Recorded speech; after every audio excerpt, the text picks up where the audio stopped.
Эти горе наши, политические импотенты, оппозиционеры так называемые, или активисты. Они между собой не могут достичь консенсуса. Мне звонил до этого, жаловались на Кяризова. То я сказал, подай на него в суд, если так он тебе допек. В гражданский. И не оставляй на полумерах. Так ты же оставляешь на полумерах. Самолет у тебя готов. Где самолет? А самолет ушел с потешным полком.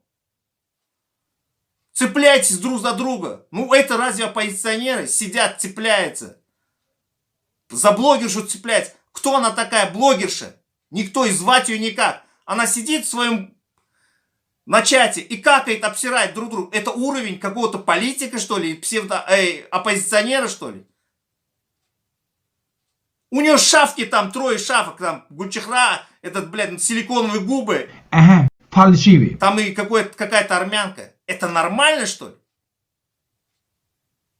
Но если ты в себе уверен, что у тебя бюджет есть, иди конкретно и долби. Я тебе сказал же, что у тебя звездный час есть. Так у тебя же ничего нету. Ты сам знаешь, к кому я обращаюсь.